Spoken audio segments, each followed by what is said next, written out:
Hello, hello. Everybody hear me?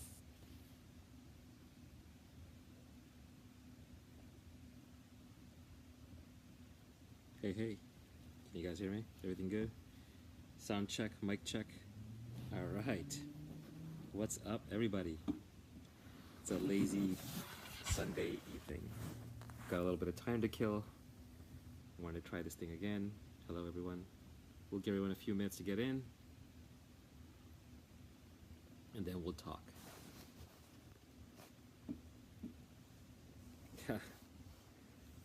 I'm not going to take questions just yet. I'm going to let people come in for a little bit. I don't actually have a whole lot to talk about. All I did last time was I just riffed, and people took it very seriously. Hi, Gary. They wrote down a lot of things. I'm not sure why. I'm sure that I'm going to contradict myself repeatedly, say all kinds of stupid things. So this Periscope is for entertainment purposes only. I do not promise to be consistent or even coherent. You know, everything is just being made up as it goes. The other options are podcasts. I've noticed with podcasts that people with podcasts, they have to keep fresh material. It's hard, right? Getting on one of these shows or broadcasts or whatever and trying to talk. Sorry, I'll talk louder, 7 squared. I need a better microphone. Okay. Getting on these things is hard regularly because you need to talk about something. And so podcasts seem to go down a couple of routes. One is they have like a single topic, like the history podcast. I don't have a single topic, nor do I really care to build a brand in any topic. So for me, you know, that doesn't work. Another thing they do is they bring on guests, but a lot of people have said no guests. They just want me to talk, and I'd rather talk directly to you guys than to guests. And then the third problem with a podcast is that people make them about current events. But I don't care about current events. Current events are kind of the least interesting thing going on because it's a very temporal knowledge, and I would rather talk about and learn and discuss things that are permanent. So anyway, that's where we are. In terms of microphone, I'm hoping somebody can just do some post-processing and put it up on YouTube because I really like these AirPods. I don't own any Apple stock, but I love Apple AirPods. I think it's the best product they've made since the iPhone, and it's just really easy, very convenient. They fit in my ears well. So, okay, now I think we're ready to take some questions or topics. Please make them intelligent, interesting, and if someone posts something stupid, then unfortunately we will have to kick them out.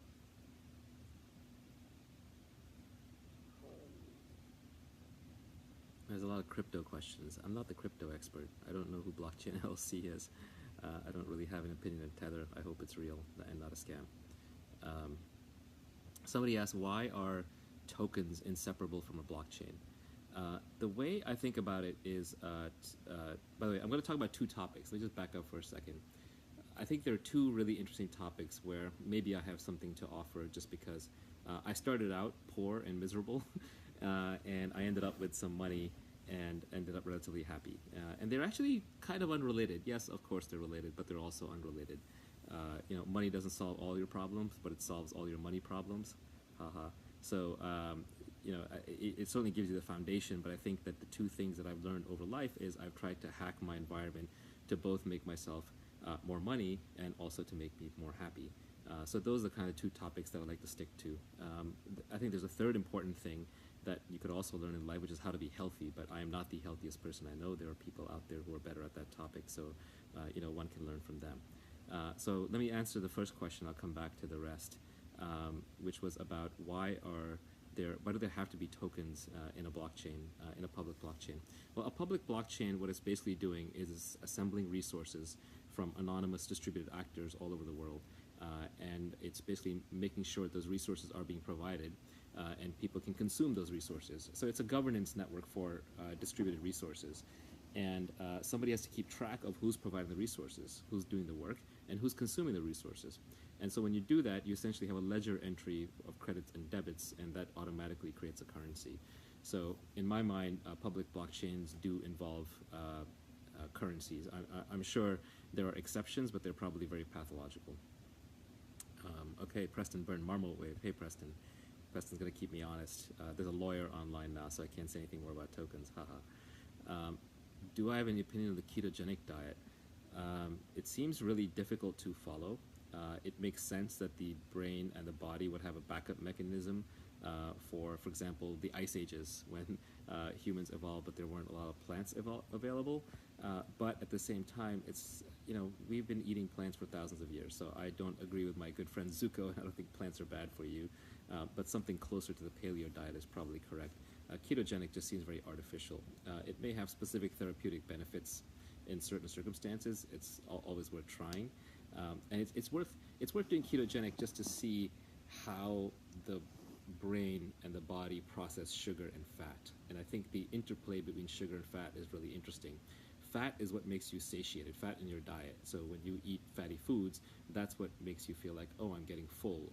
And the easiest way to do that is go on a ketogenic diet where you're eating like tons of bacon all the time, and you're going to feel almost nauseous at the end where you don't want to look at the fat anymore.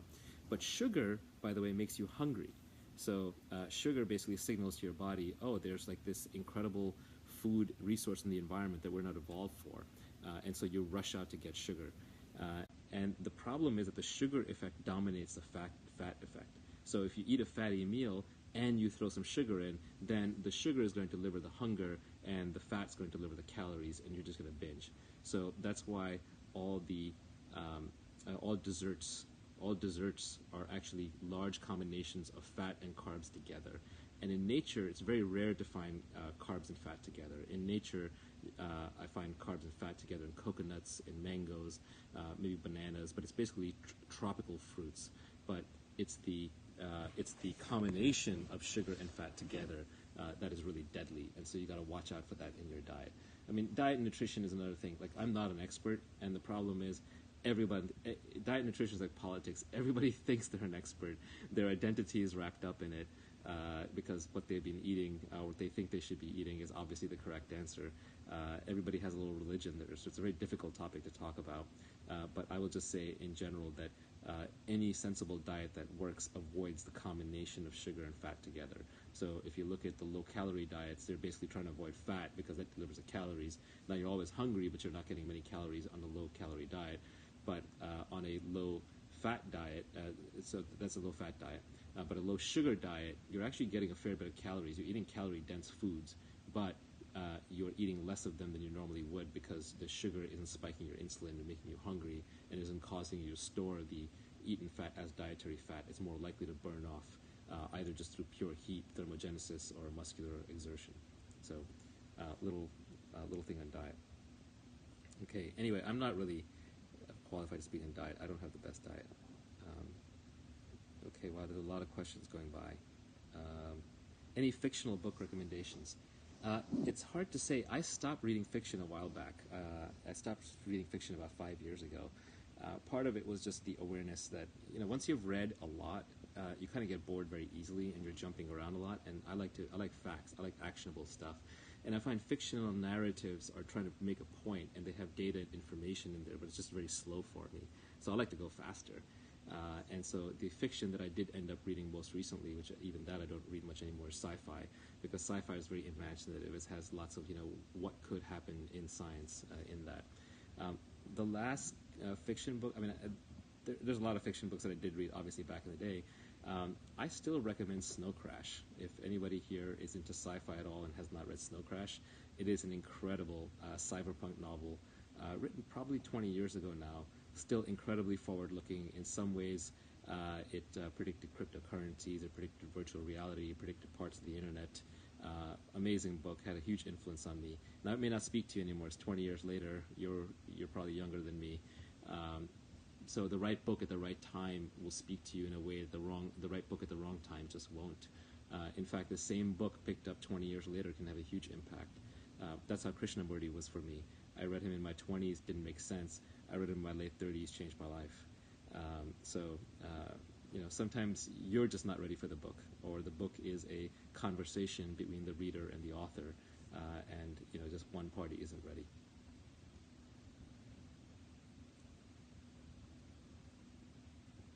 People are asking me about my status elites tweet. I've been thinking a lot about status versus wealth recently. And the reason I've been thinking about status versus wealth is because I think deep down, all of us want to be free. Everybody wants to be free. Nobody wants to be told what to do or how to live their life according to anybody else. And one of the kind of the easiest path to their freedom to get rid of a certain set of troubles, to get rid of the money problems is money. So even though most people will say they're above it or they don't need it or it's not part of happiness, I don't think the world would be a worse place if we made everybody richer. And I don't mean in the sense that we double the money in their bank accounts. That's just a nominal thing. But I mean like a real thing. Like if everybody had a nicer house and we could make it environmentally conscious, and everybody had a nicer car and we could make an electric car, and everybody had enough food on the table, and everybody had reliable, high-quality internet and bandwidth. Whatever they had, if they had 2x of it, the world would be a better place. I don't think the world would be a worse place. So I think overall, making everybody richer, and I'm not even talking about socialism, I'm not talking about redistribution, I'm just saying everybody richer would be a good thing. And wealth is a positive-sum game. The reason businesses work, the reason Silicon Valley works, is because we can get together, create a product or service, and create more value and more wealth than before we found it. So this positive-sum game of capitalism, I think, gets a bad rap. And so I don't think there's anything wrong with wanting to be wealthy. The problem is that people, they signal against wealth. They talk about how money is the root of all evil, or they, say, oh, I'm beyond wealth, I don't want wealth, or they attack income inequality and so on. And a lot of this is people just status signaling. They're trying to gain status in the eyes of the tribe, saying, look, I'm looking out for the entire tribe, not just the few people who are getting ahead. And what I don't like, and status signal is needed to some extent. You just can't have the oligarchs run the world. You have to have other hierarchies besides a money-based hierarchy. A money-based hierarchy rather than an oligarchy. So you want other ways to order people other than oligarchy. Obviously, there are many more things that have merit. But I find that many of the others are zero-sum games. Whereas with wealth, we can all be wealthy. All of us, imagine if the entire world, imagine if everybody in the world was a hardware engineer or a software engineer, right? Just don't ask me how, but we have a magic demon who can come in and retrain everybody, right? He's the education demon and turns everybody into an engineering level or PhD level, master's or PhD level good engineer in software, hardware, whatever you want, chemical engineering. Pick some hard science, but, real engineer. I guarantee you that within 5 years, the robots would be doing all the work in the world, and we would be living with massive wealth and abundance, and we would all be better off. So why not? Why shouldn't we go for that? So recently I've been thinking a lot about wealth or status, because one of the things that annoys me about status, and status is the currency that politicians and academics and journalists move in, it's a zero-sum game where for me to be higher status than you, you have to be lower status than me, or vice versa. The thing I don't like about the status game is that one of the ways they seek status is by attacking wealth. And I think it's great to basically create wealth for all of us, abundance. And one of the things, one of the reasons why I get on Periscope is because, honestly, I want to tell people whatever I know about how to make money in an ethical, honest, positive, non-zero-sum kind of way. So that is a goal of mine, and I've been working on a related tweet storm. But anyway, someone's saying make sure only the people who own the robots see the wealth. Well, I mean, at some point, something becomes so abundant that everybody has it by default. At some point, human society became so advanced that we decided to have roads and sidewalks, and now everybody benefits from road and sidewalks, whether or not they're part of the system or not. So I would say overall, wealth creation, if done right, if done in a non-monopolistic way, can make everybody rich. No, Jackie Akri says wealth is relative. That's not true. You're trying to make it a zero-sum game again. Yes, it's relative in the sense that I can score it against each other, but if I'm if I'm a millionaire and my neighbor's a billionaire, we can both still drive nice cars. We can both still eat well. His being a billionaire or her being a billionaire doesn't take anything away from me. So you have to get out of that relative mindset, because if you get into that relative mindset, you're always going to hate people who do better than you. You're always going to be jealous. You're going to be envious of them. And they'll sense that when you try and do business with them. When you try and do business with somebody, and if you have any bad thoughts about them or any judgments about them, they will feel it. Humans are wired to kind of feel what the other person deep down inside feels. Don't think you're so clever that you can hide it. So to the extent that you have distaste or malice in your heart for someone that you're trying to do business with, if you resent them, they're not going to want to do business with you. And so literally you know, being anti-wealth will prevent you from becoming wealthy, because you will not have the right mindset for it, you won't have the right spirit, and you won't be dealing with people on the right level. So be optimistic, you know, be positive. It's important. Optimists actually do better in the long run. Why are rich people shooting cars into space when others still go hungry? Why are we on Periscope when people are hungry? You know, at some point in your life, you do make choices and opportunity costs. You trade certain things off. You know, to some extent, especially food and, you know, famines. Famines are political problems far more so than they're food problems. There's enough food in the world. It's a distribution problem. It's a political problem.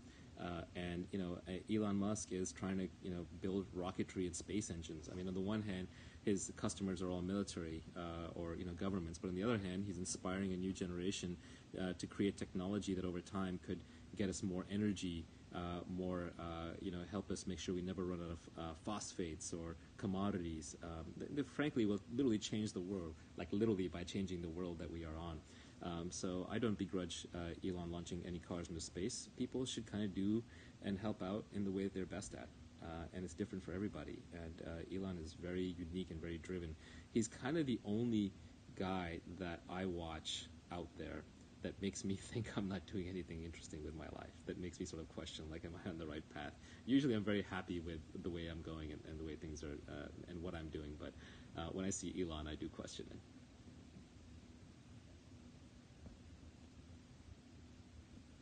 Yeah, a little Elon worship.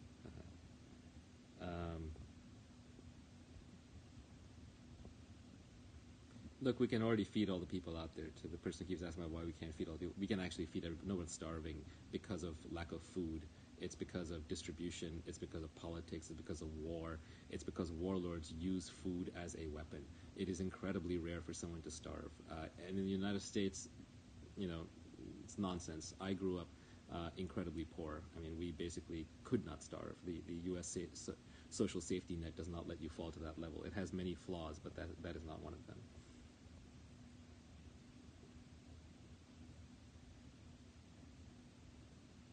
Do I think basic income will be needed or left? Basic income is a very tricky topic. You know, I think the best basic income is the one that we create through technology abundance. So, you know, everybody has electricity, everybody gets basic education, everybody gets universal health care. You know, those are basic abundance through delivered goods. The moment you start delivering people money, you know, because money is a universal adapter, you can turn it into anything, then people always want more. There's sort of an insatiable desire for it. And I just fear that a basic income plus a direct democracy would essentially lead to a complete economic collapse into socialism, because the moment that, like, the bottom, you know, 51% figures out they can vote themselves all the money from the top 49%, that's what happens. And it's logical. I would do the exact same thing if I were in their shoes. I would just vote for higher and higher and higher basic income. So I think the sentiment is good, but I think the execution is flawed. And you know, there's also a dystopian side of it where the people who are providing the basic income then agree to do it, but grudgingly they take away the rights to vote and sort of the rights from the people who are receiving basic income. You create a permanent underclass. And at the end of the day, I think, you know, people want to work. People want to be useful. People want to express themselves. You're on this earth. You know, you're an animal. You have capabilities. You're unique. Your DNA is unique. Your outlook is unique. Your capabilities are unique. Nobody wants to feel useless and just like fed.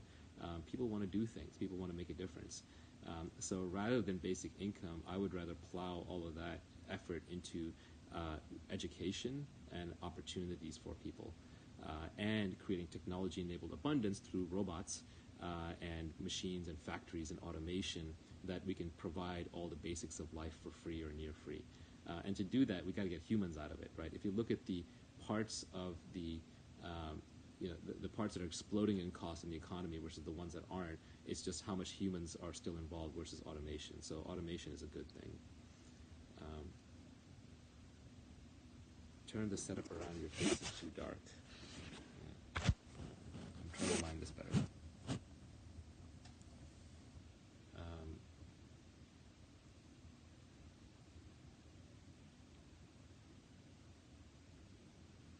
Do I believe happiness and purpose are interconnected? Happiness is such an overloaded word. I'm not even sure what it means. I think that peace and purpose kind of don't go together. for me these days, happiness is more about peace than it is about joy. So in that sense, I think a purpose can be a little misleading. If it's your internal purpose, if it's your moment to moment, that's what you most want to do, then sure, you'll be happy doing it. But if it's sort of this externally inflicted purpose, like society wants me to do X, or I am the first son of the first son of this, so I should do Y, or I have this debt or burden that I took on, then I don't think that's going to make you happy.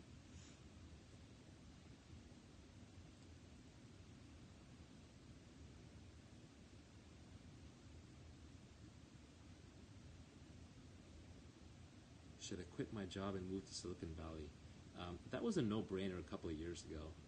I think even today, like if you are in the tech industry and you want to create something, then it is probably still the best place to go to. That said, the emergence of the blockchain revolution, ICOs, internet, plus much better video conferencing tools, Slack, and sort of this permanent nomadic class of tech travelers, I think makes it possible now to do startups from more locations and to be in the tech industry from more locations than just Silicon Valley.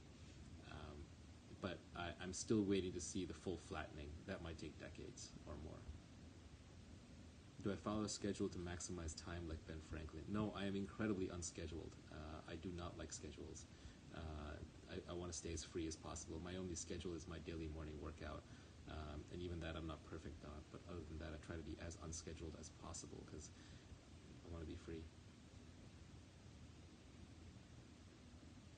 What's your IQ? I have no idea.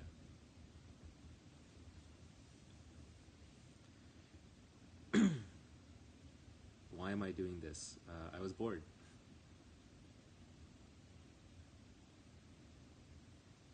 What's your stance on equity versus equal opportunity? Equality of outcome and equal opportunity are two different things, and people confuse the two. Free people, when given equal opportunities, will be free to make different choices, and different choices will map to the real world in different ways and will lead to different outcomes. So some people will do better and some won't, and they will end up with unequal outcomes because they made unequal choices. So you can give people equal opportunity, and that's things like estate taxes help create equal opportunity, free education helps create equal opportunity, but equal outcome is the exact opposite. Equal outcome destroys all motivation and purpose. It destroys markets, destroys signals. That's the slippery slide to communism. So if you want to have a healthy society, then you give everyone equal opportunity. I say equal in quotes because life isn't fair. I mean, sometimes you might be born, you may be born with a crippling disease. That's not fair. You might be born in the third world. That's not fair. You might be born, to the wrong parents who just didn't take care of you the right way. You may have eaten the wrong thing or fallen down the stairs. There's no fairness in life. So there's actually no equal. But what you can do is you can try and provide equal resources and equal opportunities, not get too caught up in this idea of something unfair happened to you, because that'll just distract you from doing what you can do, from the things that are under your control. And then stay away from equal outcome. Equal outcome systems are awful.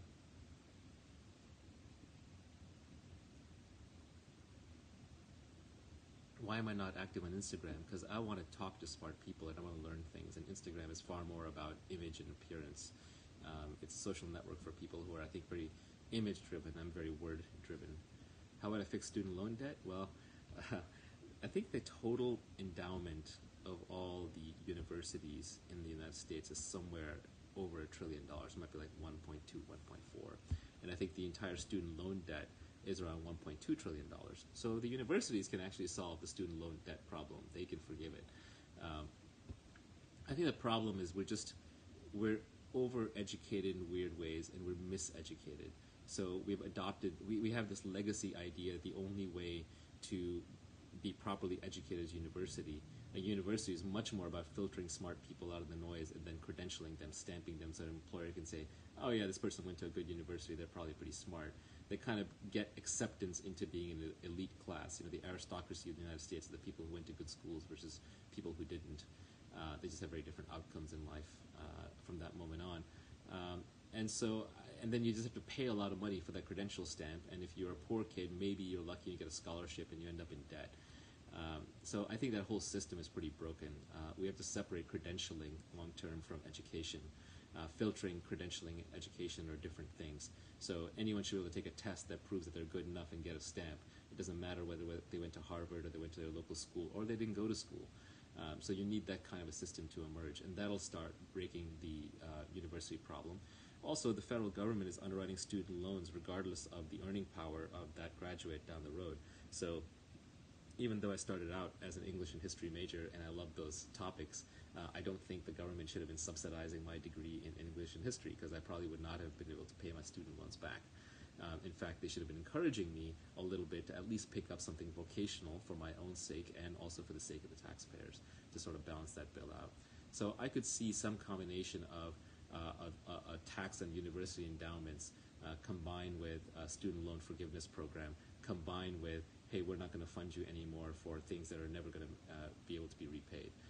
So there's a different funding level based on what you choose to do in the future. And student loans should probably be dischargeable in bankruptcy. Otherwise, you end up in some kind of a debt slavery situation. I'm sure there were lobbyists behind that one.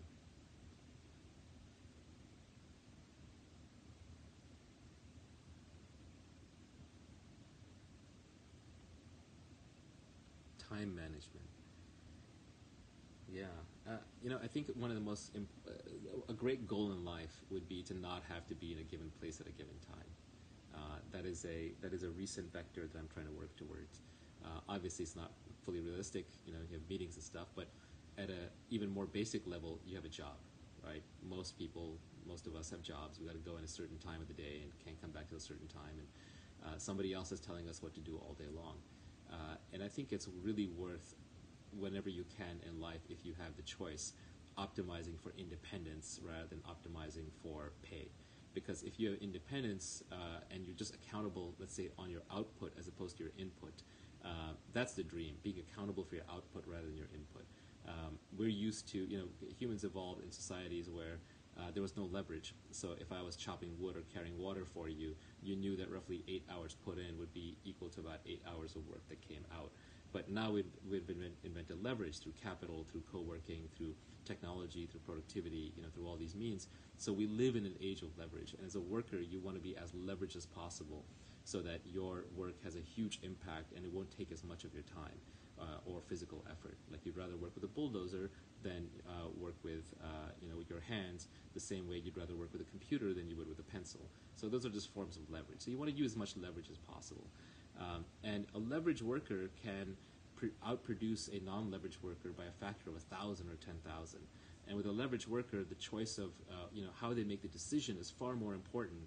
Their judgment is far more important than how much time they put in or how hard they worked. So, for example, a good software engineer, just by writing the right little piece of code and creating the right little application, can literally create $500 million worth of value for a company. But 10 engineers working 10 times as hard just because they chose the wrong model or the wrong product or wrote it the wrong way or put in the wrong viral loop or what have you, they basically wasted their time. So inputs don't match outputs, especially for leverage workers. And so what you want to do in life is you want to be in control of your own time. So you want to get into a leveraged job, and then you want to get into one where you control your own time and you're tracked on the outputs. That would be the ideal. Because then, if you do something incredible to move the needle on the business, they're going to have to pay you. And they're going to have to pay you, and especially if they don't know how you did it, because it's innate to kind of your obsession or your skill or your innate abilities, then they're going to have to keep paying you to do it. This goes back to what I talked about in the first podcast. If you have specific knowledge, you have accountability, and you have leverage, then they have to pay you what you're worth.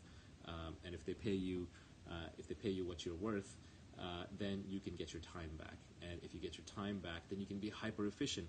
Then you're not doing meetings for meetings' sake. Then you're not trying to impress other people. You're not building checklists and writing down lots of things just to kind of make it look like you did work. All you care about is the actual work itself. And when you do just the actual work itself, you'll be far more productive, far more efficient. You'll work when you're kind of feel like it, when you're high energy, and you won't be trying to struggle through when you're low energy, and you'll regain your time back. So I think choosing what kinds of jobs and careers and fields you get into and what sort of deals you're willing to take from your employer, assuming you have that luxury, will give you much more free time, and then you don't have to worry as much about time management. The image that I like to put in my own head, what I would love to do is I would love to be paid purely for my judgment, not for any work. I want the robots to do the work, or capital or dollars being deployed somewhere out there to do the work, or computers to do the work. But I want to be paid for my judgment, and I think every human should aspire to that, where we're eventually just becoming knowledgeable, or we are knowledgeable about certain things, and we're being paid for that unique thing. And we have as much leverage as is possible in that business, whether it's through robots or computers or what have you. And then we can also be masters of our own time, because we're just being tracked in outputs and not inputs. Yeah, think about CEOs. People always complain about CEO pay. They don't understand how it works. Think about this. If you're running a public $100 billion company, right, like you're CEO of a real company that's worth $100 billion, I'm sure you can find competent people who'll do that job for $500,000 a year, for $1 million a year, $2 million a year. But imagine someone comes along who demonstrably has slightly better judgment, like 85% instead of 75% of the time they're right. Well, you will pay that person, $50 million, $100 million, $200 million, whatever it takes, because that 10% better judgment is steering a $100 billion ship. So CEOs are highly paid because of their leverage. So small differences in judgment and capability really get amplified. Look at professional sports. Nobody wants to watch, the third place, the bronze medal winner. Everybody wants to watch the gold medal winner.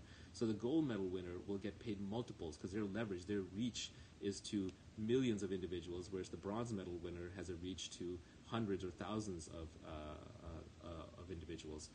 So they can just for being a marginally better, like running that quarter mile in a fraction of a second faster, they're going to get paid a lot more, orders of magnitude more. So leverage just has that effect and magnifies things. So being at the extreme in your art is very important in an age of leverage. And you're never going to be the best in the world at anything unless it's something that you just absolutely love to do.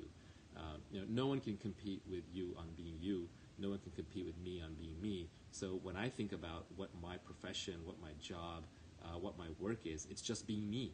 What am I doing on Periscope right now? Why am I here? I'm just me being me. I don't have any other good explanation for it. But I just know no one's going to beat me at being me. So if I ever need to make money off of it, I can. And I'm going to be darn good at it. What do I think is the most exciting thing changing the world right now? I think we live in an age of technological marvels, revolutions, but we just miss it. We just forget it. It's like how we take everything for granted. But the pace of technology change is accelerating so much. Not the singularity, I'm not going all the way there, but the pace of technological change is accelerating so much that I think we do have the reach for all humans to live a life of abundance in our grasps. In one sense, I feel like I'm lucky because, I'm the first generation that gets to have massive income mobility, gets to have iPhones, gets to have the internet. Generation before me didn't have the internet. Poor people, I feel so bad for them. They missed the internet. On the other hand, we may be the last generation that misses life extension, right? So we may all die of natural causes, and the generation after us is getting all the cyborg implants. But I think overall we live in a very exciting transition age, a frontier age, an age of technological marvels where each of us has a supercomputer and is connected to every other human on the planet. And it's a fantastic time to be alive. So I just look at the pace of technology evolution and revolution, and that gives me hope for humanity. I just hope we don't kill it over politics.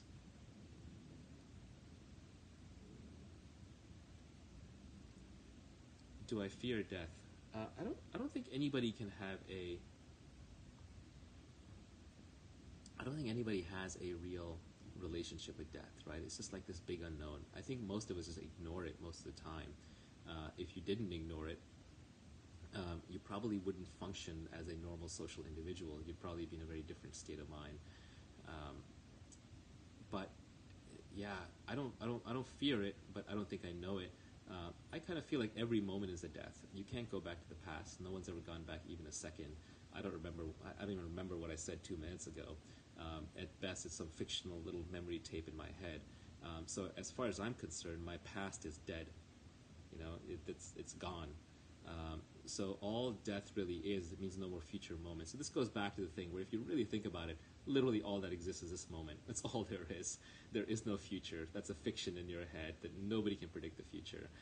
There is no past. Nobody's gone back even an inch in their past, not even a second. So that doesn't exist. So literally all that exists is this moment. So I feel like you're dying and being reborn at every moment, and it's up to you to choose whether to forget it or to remember it.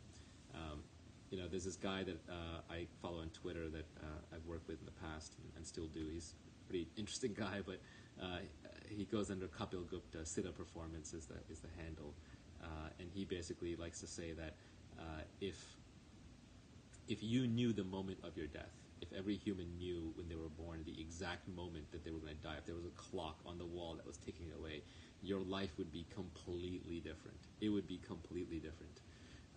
And that is an interesting thought exercise.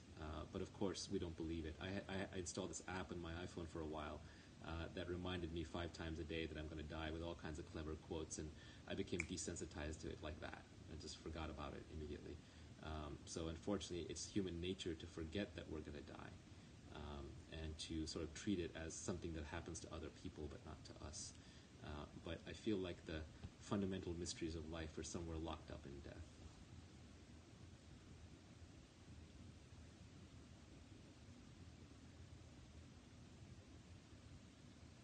What's the purpose of building a business? Building a business, I think, is a wonderful thing. Selfishly, it can achieve financial independence for you, and it can help you get paid what you're worth. Socially, you only get paid in a legitimate business that's not taking advantage of crony capitalism or government corruption. You only get paid for building something that people want. So you're helping people by giving them something that they want. It's a creative act. It's a social act. It's kind of one of the best things that you can do. Why have kids? Well, someone asked why have children. So you were put here, you came here through an unbroken chain of your ancestors, from tadpoles till now, that all replicated. Are you literally going to be the first ones to miss that branch? I mean, yes, of course my ancestors are dead and I will never communicate with them, but I just can't even imagine the thought that I have great uncles and great grandfathers and great great grandfathers who suffered all kinds of misery and hell to survive and to replicate, and I'm going to say, oh yeah, I couldn't be bothered. I was having too good of a time to actually pass the genes along. So I think that's one reason to have children. I think the second reason is that when you have children, you learn to love something more than you love yourself. And you can talk about that all day long, but you've never had that feeling until you've had a child. And it's very important for all of us, I think, to experience that feeling. Thirdly, I think that at some level, if you don't have kids, your genes, you don't want your genes to know that you've given up, right? You're a carrier for your genes, and you're sort of controlled by them, not in a puppets and strings sort of way where they're conscious and controlling you, but you're literally evolved to serve your genes. So I just feel like if you don't replicate, if you choose not to have children, then you're basically violating your biological programming in such a severe way that I have to believe that it will come back to bite you in your moods or in your sense of meaning or fulfillment later in life. Some people can't have kids, unfortunately, so for them, I think that they find God, or they adopt kids, or they love and give in other ways, and all that is valid. But I'm just saying that if you have the opportunity, do the service for your ancestors, have the kids, do the service according to your genes, have the kids, and give yourself the gift of loving something other than yourself, or more than yourself.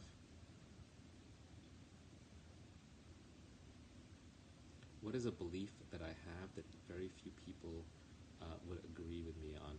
Well, I don't like to communicate those kinds of beliefs because I think that things should be reasoned independently and logically. Otherwise, I'm just conveying my experience or feelings to you, and what value does that have? Then you're going to take that on authority. So if I can't reasonably back it up, then I'm not going to explain it. Then I like to not say it.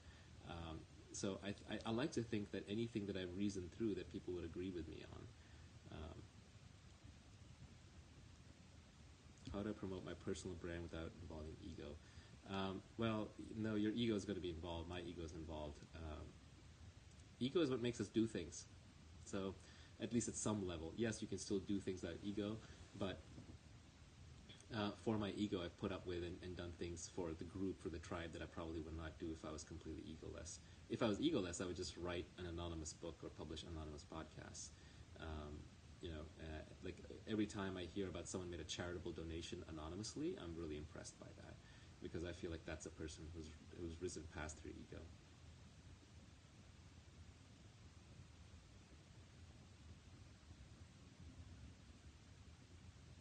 The white thing I have in my hand is the AirPod case. I'm just fiddling with it. Will AI take over the accounting industry? I would guess probably, yeah. And AI, forget AI. We don't need to talk about AI because AI, general AI, the Skynet Terminator style, the one who can sit here and talk like me, is really far off. I think people exaggerate that. Automation, on the other hand, is a real thing. We're constantly automating things, and the internet is automating more and more things. So will accounting be automated? I would say like 90% of accounting will be automated. All the mechanical stuff, all the tracking stuff. But that's fine because what will happen then is a 10% remaining that's creative will probably increase in size, first of all, because there'll be more time for it. People will demand more of it. And I know creative accounting is a bad thing, but there is creativity in accounting like there is in almost any discipline when you go deep enough. And I think it will also create more related industries next to it as those people who are in accounting can use those skills to maybe do other newer, better, higher paying things. But there is a retraining period and there's a pain period in between. So you always want to stay fresh. You always want to stay forward looking. You always want to stay learning in learning mode. One of the biggest problems I think I have with the educational system is that when people graduate college, they stop learning, or they think they should stop learning. They've just been. It's not their fault. It's just they've been told every year, every month, read this, do this homework, do that subject, now cover this, and they've been given huge swaths of free time. And then all of a sudden, all that time is taken away, and very traumatically, you're thrown into the workforce and said, now get up in the morning, you have to be at work by 8 a.m., you can't leave your desk till 6 or 7 p.m., you got to grind on this even if you think it's nonsense and you're not learning anything. So then the work environment spends a lot of time beating your love of learning out of you. And not that you ever had the love of learning, because in school it was an autopilot. So I think what's really important is to develop a love of learning. That is more important than anything else. It's more important than what you learn. It's more important than what school you go to, and it's more important than what job you have. Keeping your intellectual curiosity alive is really important. And the only way that's going to happen is if you learn what you love, if you read what you love, if you do what you love. The moment you are doing it because somebody else is telling you to do it or society is telling you to do it, you're just not going to stick with it. But the good news is that even if what you're learning to love, even if what you're learning is impractical, I still think it'll pay off in the long run, economically. And the reason is because eventually you just get good at learning. And so then you learn new things. So if you like to read, you'll read new things. If you watch podcasts, even if they're fluffy podcasts that you're not getting much learning out of, over time you'll just find yourself listening to more and more podcasts. You'll get bored of the same old topics and you'll move to something new. So just keeping that intellectual curiosity alive is far more important for your economic and intellectual well-being than it is to learn something that you frankly don't want to learn. If you're struggling through a subject, and unless you need it for graduation, drop it. Go learn something that you want to learn.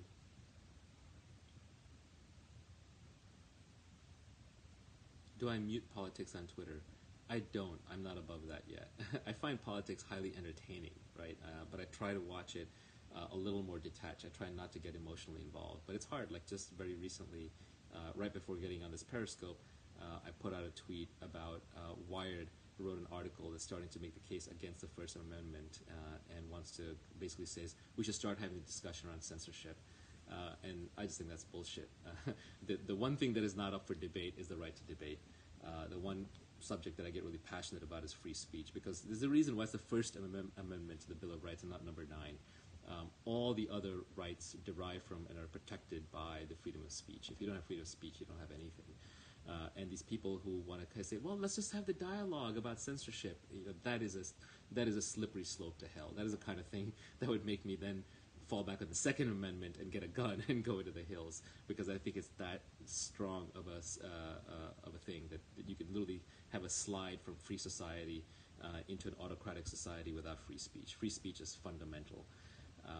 And people say that, oh yeah, it is limited in some cases. It's not. Free speech is not the thing that's limited. What's limited is actually creating a threatening environment for other people. So it's the actions of your speech that you can still be held accountable for. The actions that come out of them, but the speech itself should not be limited. And I think that people like Wired, who are starting to advocate for mechanisms to censor people, I would say, well, then, if you really want to stress test a censorship system, what you should do is you should design it, you should build it, and then you should hand it over to your worst enemy and let them run it on you for the next 10 years. And, if that still gives you the outcome you want, then it's fine. But I think what you'll find is that, creating any mechanism for censorship is basically just creating the perfect weapon for the next dictator to take over. And whether you hate Trump or whether you hate Bernie, you give them those kinds of powers and mechanisms. If they can muzzle speech, there's nothing they can't do. I think I'm going to have to hop off pretty soon. I'm running out of time. I will do one last question, and then I will bid you all farewell.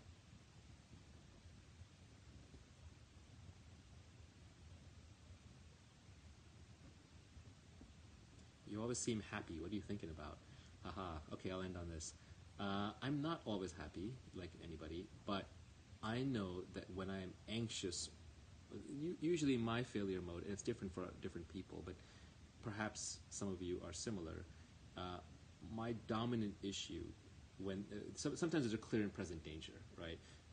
If you're being physically attacked, obvious, but even less obvious, something truly shitty happened, like your child got hurt, then you're going to be unhappy. There's no way around it. That's emotional. But I think a lot of us have this low-level, pervasive feeling of anxiety.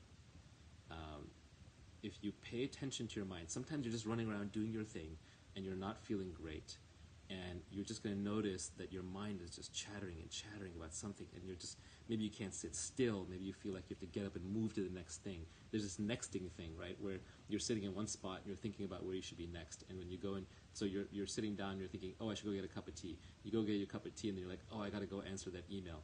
I got to go and say, oh, I got to get to work. Oh, I need to be working out. It's always the next thing, the next thing, the next thing, the next thing. And that's creating this pervasive anxiety. And it's most obvious if you ever just sit down and try and do nothing. And I mean nothing. I mean not read a book. I mean not listen to music. I mean literally just sit down and do nothing. And the fact that you can't do that is because there's anxiety that's always trying to make you get up and go, get up and go, get up and go. And so just being aware that the anxiety is what's making you unhappy, I think, is important. And the anxiety is just a series of running thoughts. So what I do to combat anxiety is I don't try and fight it, but I just notice that I'm being anxious because of all these thoughts. And so in my own way, I try to figure out, would I rather be having this thought right now, or would I rather have my peace? Because as long as I'm having my thoughts, I can't have my peace. So I try to use my thoughts or try to let them run unchecked when I need to get something done, when I've decided it's important, when I've really sat there and decided it's important. Otherwise, just runaway thinking is just a recipe for anxiety, which is always causing me to try and live forward into the next, into the next, into the next. It's keeping me moving, and not happy, and not peaceful, and not present. So you'll notice when I say happiness, I mean peace. A lot of people, when they say happiness, they mean joy or bliss, but I'll take peace. Anyway, I think that's it for the evening. Thank you all for joining. Please don't try and take any lines out of context and crucify me on Twitter, because there's a lot of angry mobs running around Twitter this year. And hope that all of you are having great lives and end up wealthy and happy.